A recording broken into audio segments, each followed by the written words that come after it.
Os Estados Unidos é um país de rebeldes que uma vez se apaixonou pelo romance da liberdade e temeu suas consequências. Quando as emoções dos homens e mulheres se acendem, a ordem encontra seu caminho para o caos. Legal does not mean desirable. Their constitutional right of privacy. Can't flaunt and mock God. No one has the right to force me. Who should make the decision, the government or a woman? Without prayer, we wouldn't have our Constitution. Quem tem o direito de dizer quais promessas são as sagradas?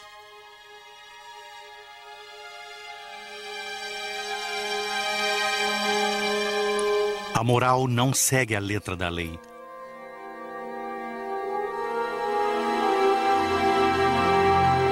A letra escarlate.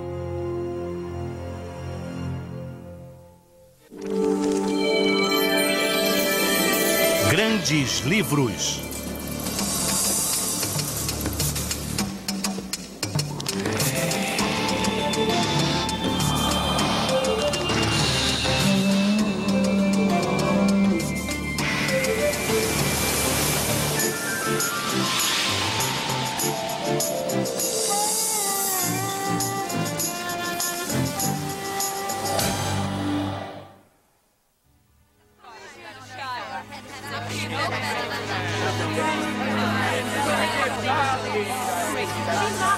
Against the will of God.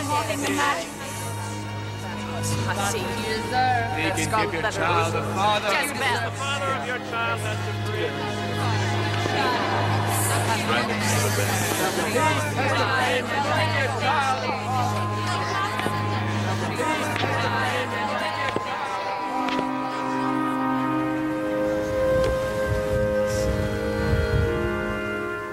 Hester Prynne era uma ameaça a tudo que os puritanos da Nova Inglaterra respeitavam.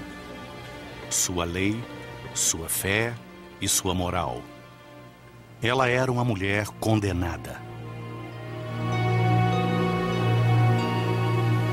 The situation at the beginning of the Scarlet Letter is the exposure and shaming of a woman who has committed what to the Puritan society is considered a crime. She's a married woman who has been sent out to the colony without her husband, and in the 2-year interval between her arrival and the day that the story opens, she's conceived a child, obviously not her husband's child. Hester is a remarkable character and an important character in a number of ways. She's important, I think, because she's the first American heroine.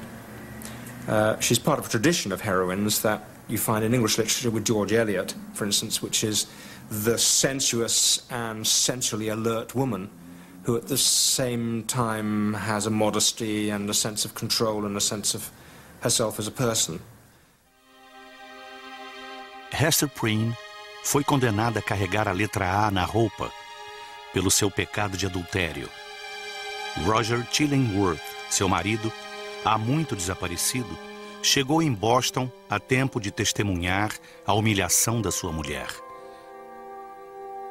O amante de Hester, o jovem pastor Arthur Dimmesdale, permanece calado sobre o seu romance, e os 3 personagens começam uma dança atormentadora de culpa, hipocrisia e vingança que acaba em tragédia. O cenário é Boston, no século XVII, uma colônia no meio do deserto. A região pouco civilizada dos puritanos foi o palco para a tentação de Hester Prynne. Os puritanos vieram para a América na tentativa de se livrarem da Igreja da Inglaterra. Eles eram protestantes devotos, imbuídos na purificação da sua fé e determinados a fundar colônias no Novo Mundo que servissem como modelos para a nação. We mustn't think that they came to New England to establish religious freedom. They came to New England to establish a godly society according to their own lights. Their intention was to have the freedom to establish this godly society. So they initiate a history of law versus conscientious objection, if I can put it that way. And that problem is still very, very much with us. I mean, we continue to have, at every point in our society, people who feel that they must conscientiously break the law, and those who feel that if the law is broken, society will go to pieces. That problem, I think, will never go away. O criador de Hester foi Nathaniel Hawthorne, homem que olhava os puritanos sob o ponto de vista vitoriano. Hawthorne was writing in the 1840s at a time when what we now think of as women's liberation, whatever that means, but when the idea of the emancipation of women was very much around. And Hawthorne was sensitive to that. But on the other hand, he was very much a man of his period, and he still had to deal with a fundamental problem, which was he did not know quite what to do with his feelings about women. Para maior força do enredo, Hawthorne inventou uma história sobre a origem da letra escarlate. Ele dizia que seu livro baseava-se numa história real, que descobrira um dia num canto empoeirado da alfândega de Salem. Junto com o manuscrito, encontrara ainda um velho pedaço de tecido, bordado com a letra A. My eyes fastened themselves upon the old scarlet letter and would not be turned aside. Certainly there was some deep meaning in it, most worthy of interpretation. Mas tal nunca aconteceu. Hawthorne escrevia uma história fictícia que penetrou na consciência dos americanos como um estudo sobre a eterna luta entre a sociedade e o indivíduo, entre a lealdade e o amor. It's a book about passion, deception, hypocrisy, trust. A book about the power of the society over the individual and the individual's obligation to society. All of those things, I think, will make it resonate down the corridors of time despite the changes in fashion, the changes in language, the changes in morality.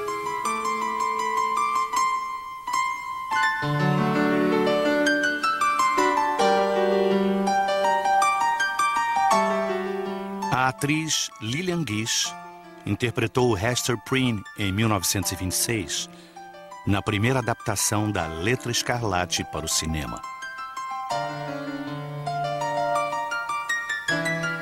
A estrela do cinema mudo teve que garantir à preocupada censura de Hollywood que o filme seria de bom gosto antes que eles aprovassem o projeto. 76 anos após, a história do pecado e do sofrimento ainda mexe com as pessoas.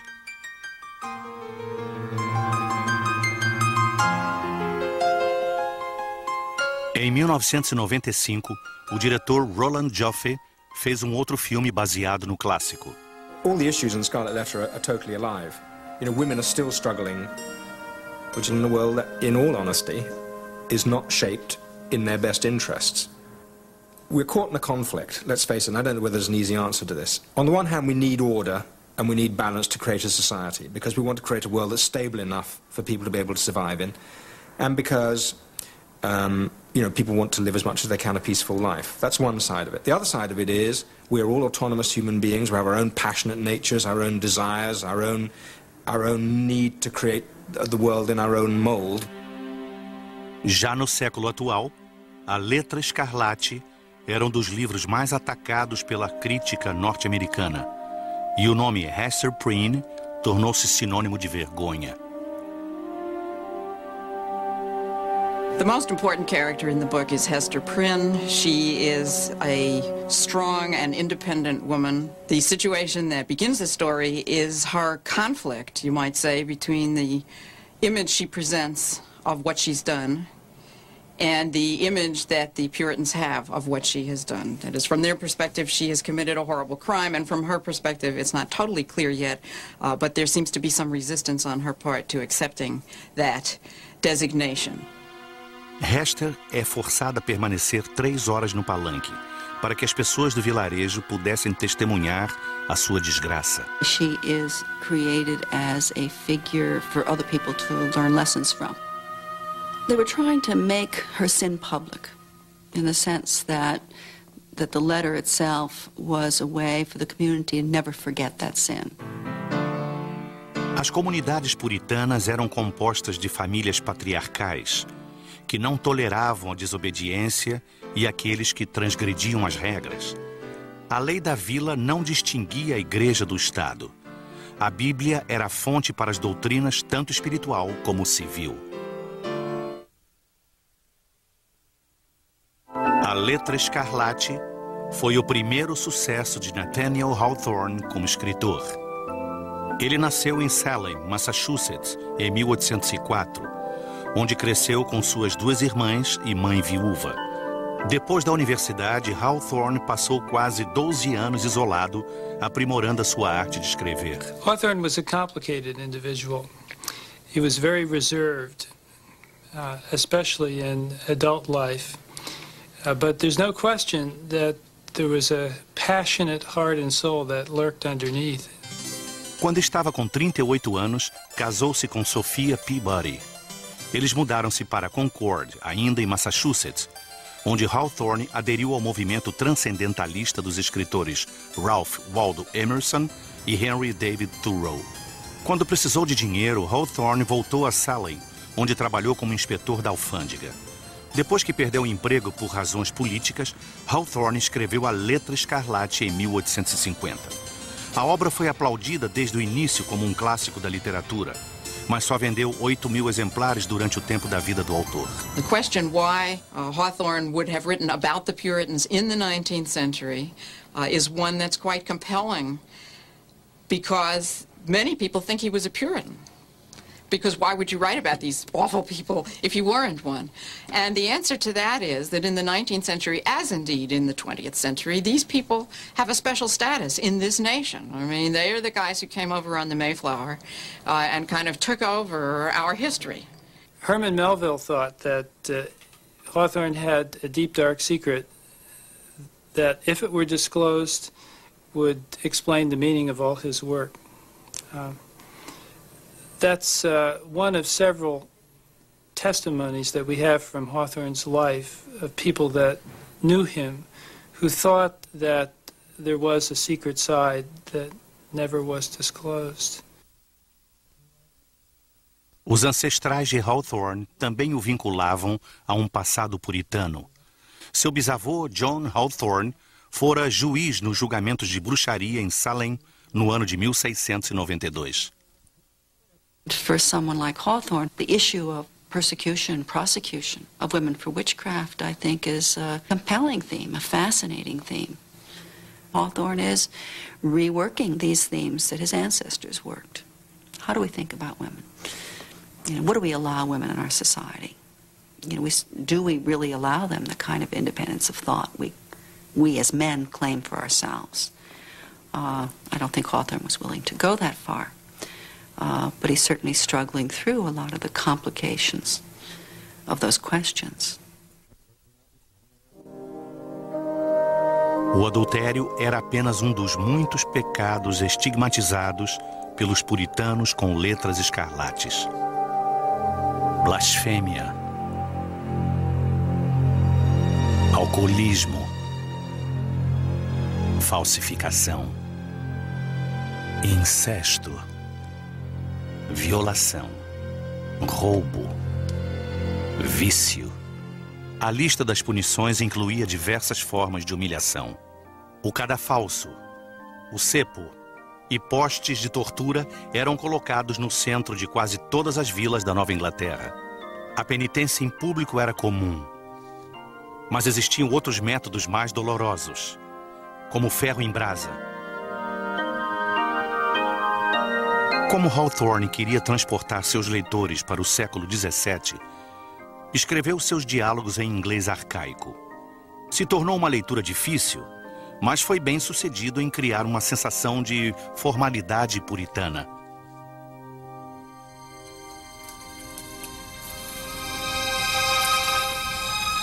Depois que Hester apareceu no cadafalso, ela e sua filha Pearl são levadas para a prisão.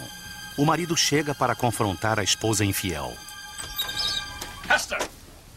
Who is the man who has wronged us both? Don't ask me. That you will never know. Never, you say?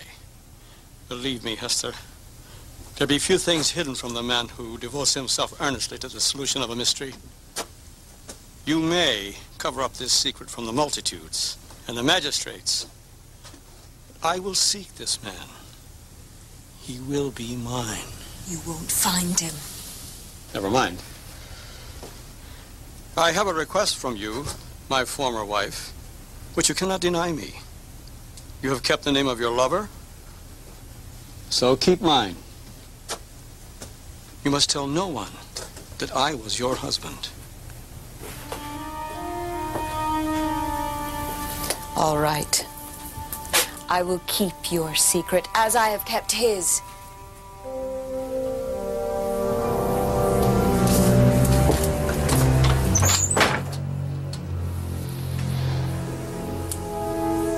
Hester promete proteger o seu amante, mas ao fazê-lo, permite que Chillingworth descubra a identidade secreta de Dimmesdale.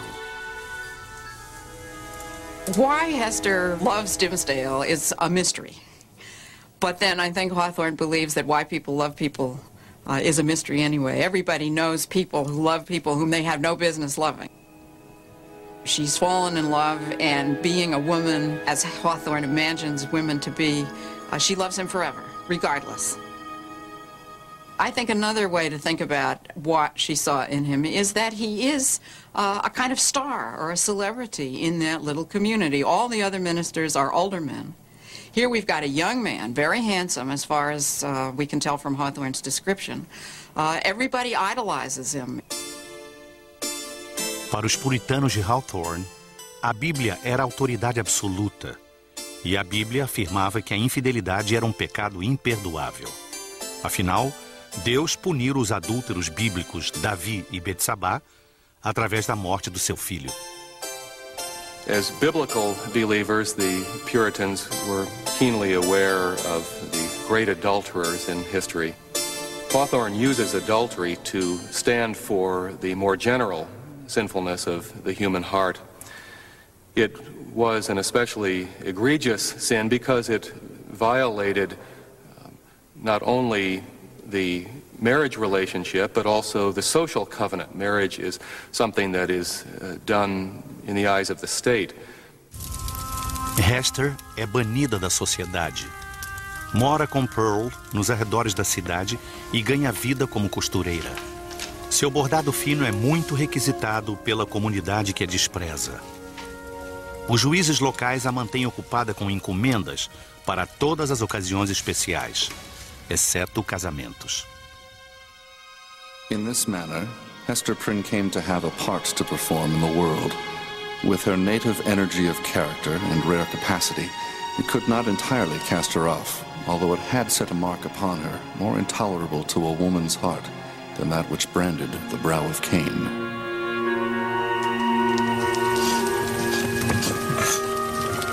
A atitude independente e rebelde de Hester não era típica das mulheres puritanas. Ela pode ter refletido as mudanças que tiveram lugar na época de Hawthorne. Em 1850, as mulheres começaram cautelosamente a pressionar por seu direito à educação e pela primeira vez a fazer campanha para limitar o controle legal que maridos tinham sobre suas esposas. Margaret Fuller, uma colega transcendentalista de Hawthorne, foi a autora do primeiro tratado feminista norte-americano. Ela tornou-se a mentora das mulheres que liderariam os movimentos abolicionista e sufragista. A Hester de Hawthorne quase foi uma mulher à frente do seu tempo. So what happens is he creates a radical woman character who confronts the town by virtue of her femaleness. That's her sexuality, which is very important. He takes her to a certain point, and then he will not allow her to act. She can't run away. She can't really confront the town. The only way she can do these things is by accepting the town's version of her and being that person to perfection. Com o passar dos anos, a filha ilegítima de Hester cresceu tornando-se uma menina viva e independente. Pearl é uma criança impetuosa e incrivelmente perceptiva. Hester não consegue controlá-la. Pearl starts as a kind of obsession herself. A walking symbol of the Scarlet Letter, she's called at one place. In another place, she's seen as if she were a kind of embodiment of her parents' passion, her parents' sin. This child is completely outside the law and symbolizes, if you will, what it is to be outside of society entirely. Seu isolamento forçado pela comunidade faz de Hester a única companhia de Pearl. Às vezes elas caminham pela floresta. Pearl questiona sua mãe incessantemente sobre o porquê da letra escarlate e a identidade de seu pai. Pearl is defined throughout the novel as a sort of imp child. At times she's talked about as the sort of, her father being the black man of the forest, the devil. That part of her character functions in the novel to associate a sort of evil and Puritan culture with the forest, with the unknown that the forest represents, the forest being the place they associate with a lack of social order. So the devil is often associated with the forest.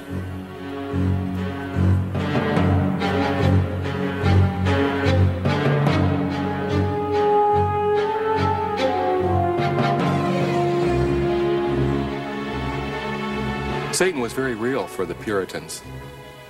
The devil was present and at work. This is why witchcraft was so feared. Then, as now, there actually were people who practiced magic and witchcraft, but they punished it because they believed that it was really, really true, that you could hurt people by witchcraft. They believed that the devil was at work trying to bring us down.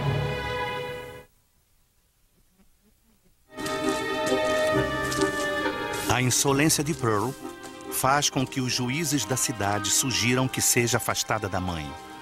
Hester vai até a casa do governador para se defender.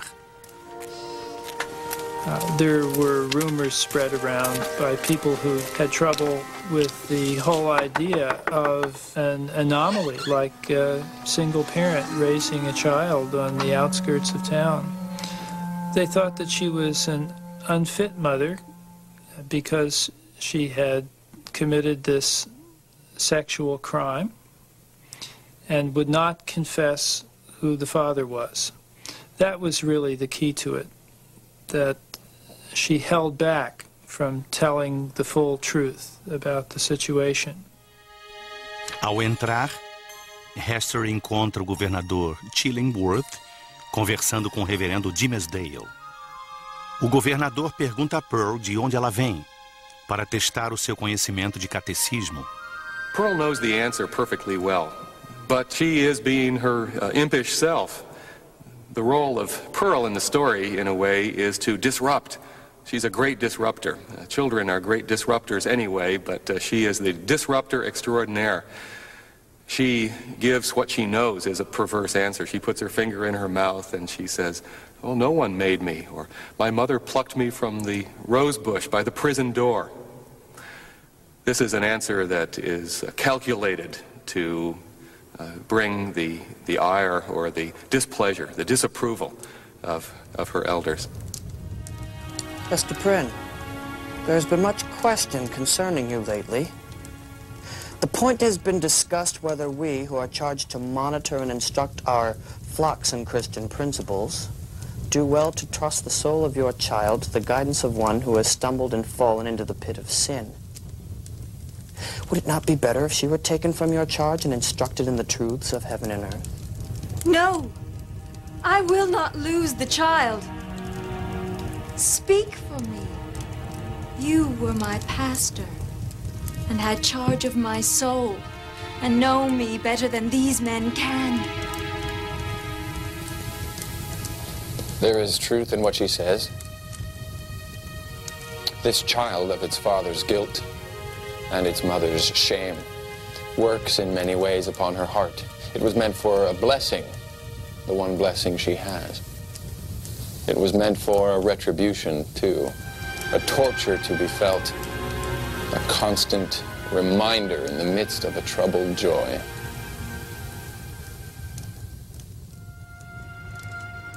As palavras de Dimmesdale convencem o governador em deixar Pearl aos cuidados de Hester, o que incita as suspeitas do governador sobre o pastor. Enquanto Hester e Pearl dirigem-se para casa, são abordadas pela irmã do governador, Sra. Ribbons, que dizem ser uma bruxa.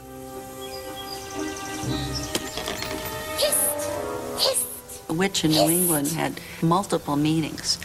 Pride was the ultimate sin of witches, but there were a number of others that the Puritan magistrates and ministers associated with witchcraft. This idea of a witch as a discontented and angry woman, or the idea of a witch as a seductive woman, or as an envious or malicious woman. Wilt thou go with us tonight? There will be a merry company in the forest, and I promise the man in black that Hester Prynne should attend. Please make my excuse to him. I must stay at home and keep watch over my little Pearl. Had they taken her from me, I would willingly have gone with you into the forest.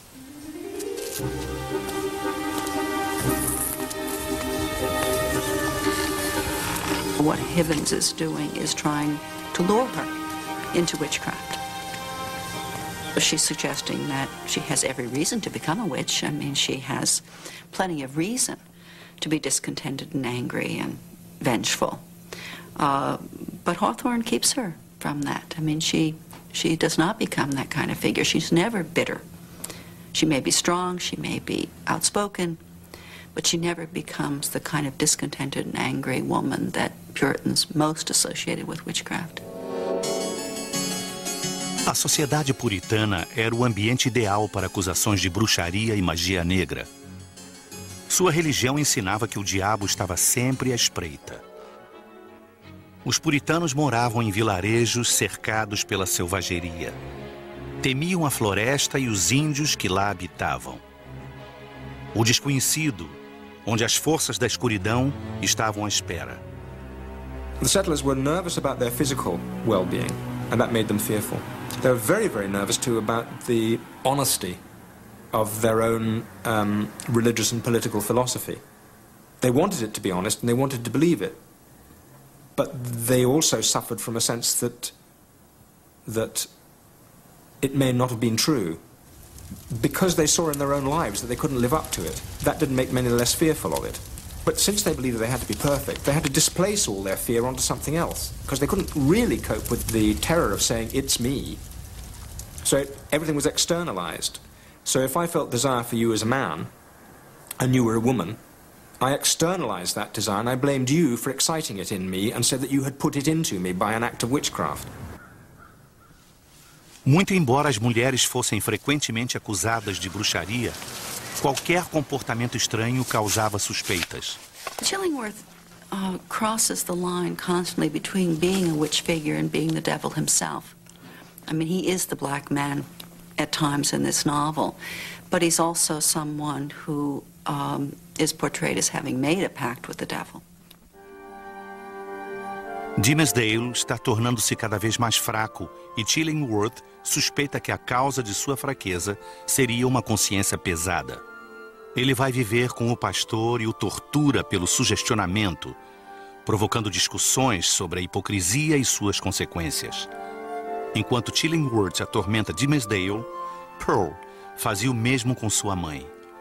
O amor da criança pelas travessuras e seu desrespeito pelas autoridades era uma presença constante da sua ilegitimidade. Inclusive o nome Pearl, uma referência bíblica à pérola do grande preço, faz Hester relembrar seu próprio pecado apaixonado. In contrast to Pearl, we have the husband of Hester who attaches himself to Dimmesdale and becomes something like his conscience. And you could say that whereas Pearl symbolizes the absence of law, Chillingworth becomes law without any mercy at all. He haunts the minister. He tortures the minister. The affair of Hester and Dimmesdale creates an obsession for him. He becomes hooked on the obsession, and it destroys him. Uma noite, Chillingworth entra no quarto do ministro enquanto este dorme e descobre uma marca terrível em seu peito. I believe what Hawthorne intends there is that Dimmesdale had inflicted a brand upon himself, branding himself with a hot iron, with the letter A, so that he, in fact, had the same brand that Hester did. Apesar do seu sofrimento constante, Dimmesdale é incapaz de confessar publicamente o seu pecado. Ele se penitencia, jejua e reza sem parar, numa busca desesperada pela redenção. He becomes increasingly certain that what he did was wrong and that he deserves to be punished for it, but at the same time, believing as he does in the law, he's afraid to confess to what he's done because then he will be punished, then he will lose the status that he depends on. Sua culpa o leva ao total desespero e ele focaliza sua fé na salvação. Os sermões do ministro parecem cada vez mais inspirados. Arthur Dimmesdale is presented as a preacher with a sweet and broken voice, and it vibrated in the human heart. Dimmesdale has ironically even more power as a minister because of his brokenness. As he mounted the steps of the pulpit and that rich voice lofted out over the congregation, hearts were moved.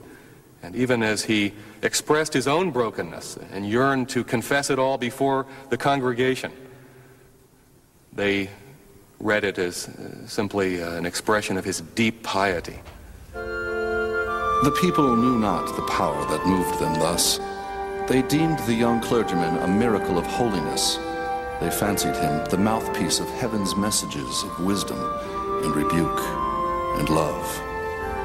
In their eyes, the very ground on which he trod was sanctified. Enquanto o pastor ministra sermões dramáticos, Hester passa seu tempo com os pobres e necessitados do vilarejo sem alarde. A comunidade que a julgou tão duramente agora beneficia-se da generosidade do seu espírito. She, increasingly through the course of the novel, becomes more and more like the ideal Puritan woman in a number of ways, not totally, but she becomes deeply concerned with the sort of good of the community. I mean, she becomes a kind of nurse figure, but throughout the novel she is still a sort of symbol of that sin that she committed before the novel begins.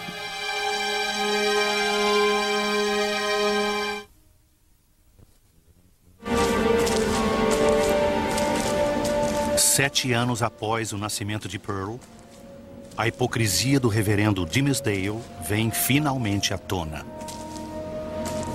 Ele passa a se odiar. Uma noite ele vai até o mercado e monta os degraus do cadafalso onde Hester estivera de pé em penitência.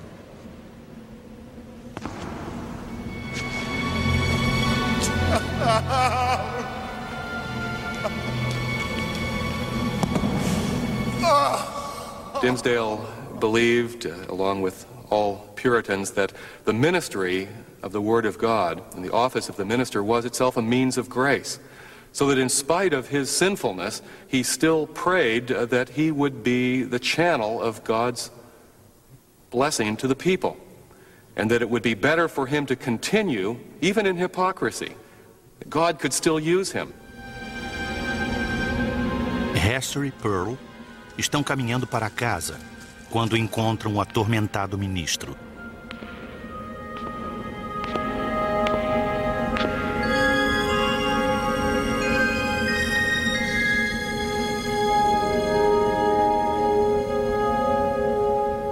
Dimmesdale e Hester estão unidos por Pearl, o fruto do seu amor e símbolo do seu pecado. Climbing onto the scaffold in the middle of the night is another form of pretending to confess, but not really confessing. In terms of the plot, it happens that Hester and Pearl are walking along the street, and it happens that they see him. It happens that she climbs up to talk to him, and at that moment she sees how he has deteriorated in the course of the several years that they haven't really had much to do with one another. Típico da literatura vitoriana, os objetos tornam-se símbolos para viabilizar um sentido nas entrelinhas. A prisão e o cemitério sugerem repressão e dor. A floresta simboliza a liberdade durante o dia e o mal à noite. E, obviamente, a letra escarlate a tudo permeia. The entire community becomes symbolic. If Hester comes to symbolize the individual who is self-motivated, and Dimmesdale comes to symbolize conformity, the Puritans come to symbolize community and the whole question of how much law a community needs and how much freedom individuals can have within a community, you get a symbolic setup in the interaction of the characters. Após Hester e Pearl ficarem com Dimmesdale no cadafalso, Hester resolve amenizar o sofrimento do pastor. Ela procura por Chillingworth para acabar com a promessa de sigilo feita ao vingativo velho. No, look at me. I have become a fiend. You said so yourself. And it is he who has made me so. I cannot bear it, nor the falsehood in which I have engaged these years. For his sake and for mine, I must reveal the secret. Woman, I could pity you. Perhaps, had you met earlier with a better love than mine, all this evil would not have happened.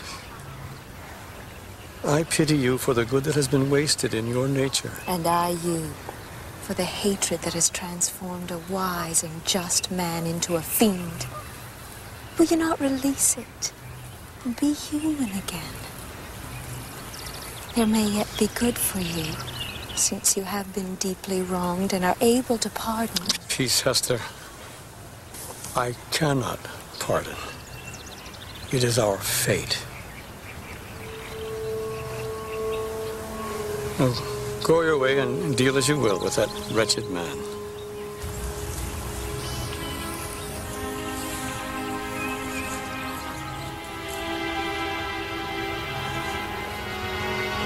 Chillingworth takes upon himself the role of God. He puts these people through hell and becomes, in his own mind, the agent of God. His sin is perhaps the worst. But in another way, before God, all sins are the same. They're of equal weight because they destroy the soul. They kill. Sin kills human life, and it destroys each character in the story. So from that point of view, for each of them, their own sin is the worst. A narrativa alcança seu clímax quando Hester encontra o atormentado pastor no bosque. A melancolia do ambiente reflete a apreensão e o desespero de Hester. Hester tells him that the man he is living with, whom he has thought of as a friend and a counselor, is in fact her husband, his greatest enemy. He is horrified. He says, "Oh my God, Hester, what am I going to do? What am I going to do?" She says to him, "Leave." Now, this would be very good advice for certain kinds of people, but it is a very bad piece of advice for Dimmesdale, given who he is. She says, "Forget these people. You don't have anything to do with them." He says, "Oh, but I can't go by myself." She says, "All right, I'll go with you." And we've got this moment of possibility where everything is going to be wonderful. Hester fica aliviada pelo pensamento de sair de Boston. O bosque, anteriormente proibido, torna-se um símbolo de liberdade. Quando Hester joga fora a letra, fica radiante de felicidade e a luz do sol brilha pela escuridão. He's wonderfully complex, Hawthorne. You know, you can feel it in him, and you can feel it in the writing. There's a passage where he talks about Hester's response to Arthur when Arthur comes in the forest and she realizes that Arthur does actually love her. And he talks about her skin tones changing and when she lets her hair down. This is a man who loves women. I mean, he's seen this.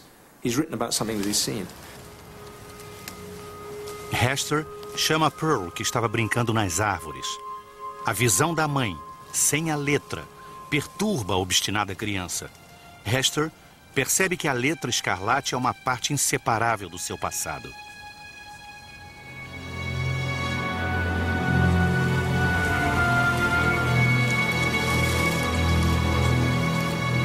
Numa tentativa de conquistar a amizade de Pearl, Dimmesdale a beija, mas ela corre para um riacho e lava o beijo que recebeu.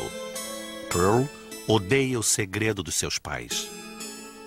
Pearl says that she wants Dimmesdale to say that he's her father in public. Otherwise, I think the implication is she won't believe that he really means it. And she's right. É dia de eleição para os magistrados da cidade e há um burburinho no centro da vila. Hester, Dimmesdale e Pearl devem partir secretamente de Boston naquela noite, num navio rumo à Inglaterra. It's a story about freedom. There is not much freedom in the story, but there's the yearning for freedom. There is the dream of freedom. There's the question, how do we find freedom? Marion, how much is that pardon long on that? Todos os sonhos de Hester desmoronam-se quando o capitão do barco lhe diz que Chillingworth iria com eles. Ela corre para avisar Dimmesdale, mas antes que consiga, ele sobe ao cadafalso.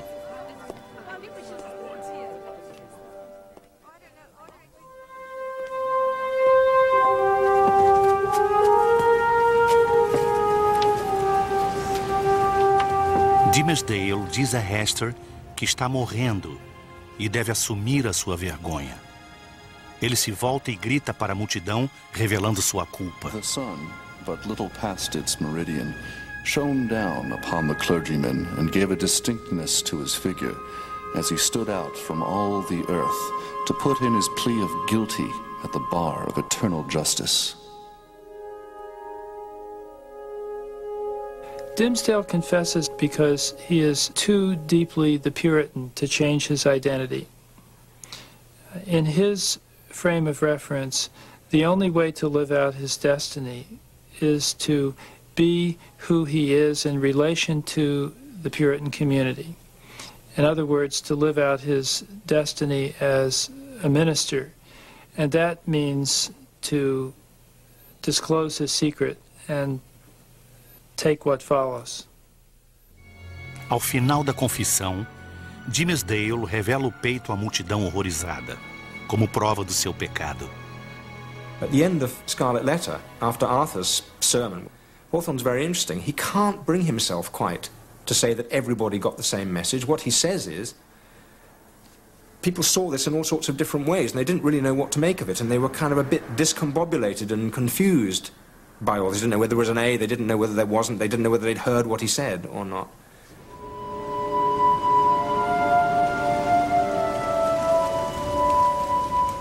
Finalmente, com a consciência limpa e sua família reunida, Dimmesdale morre.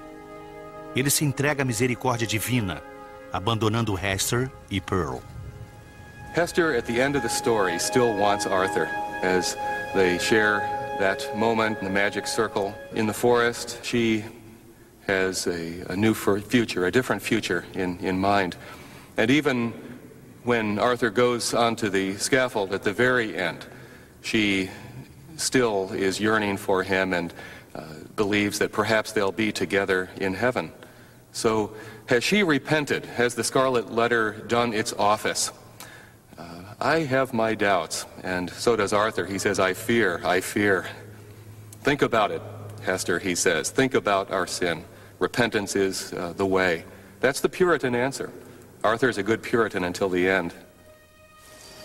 Hawthorne nos conta o que acontecera com aqueles que Dimmesdale deixara. Chillingworth morreu em 1 ano e deixa uma herança para Pearl e Hester. Elas deixam o país e, após alguns anos, Hester retorna à vila ainda usando a sua letra. For me, the great false note in Hester's character at the end is that Hester stays on in the town, puts off everything that she's believed in the hopes that this will come to Pearl, and lives as a kind of grey eminence who earns the respect of the town. That, for me, is totally out of character. O retorno de Hester ao vilarejo, onde passou sua vida como uma marginal, é um final frustrante para muitos leitores da Letra Escarlate. Ficamos pensando qual seria o ponto de vista de Hawthorne. Ele se recusa em dar um fechamento à história. Quando ela morre de velhice, Hester é enterrada ao lado de Dimmesdale, num único jazigo. A letra A está gravada na lápide. Hawthorne wanted to dramatize in one book both the claims of the individual against society and the state, and the claims of society on the individual. And so he created a kind of paradox and expressed it in narrative form. And that's the book as we have it. And I think undoubtedly helps account for the book's endurance as a classic. No final, quem estaria certo sobre a paixão do pecado de Hester e Dimmesdale? Isto não importa. Existem males muito maiores que o adultério, ou um filho ilegítimo, como, por exemplo, a hipocrisia e a vingança. E certamente existem castigos muito piores do que a letra escarlate.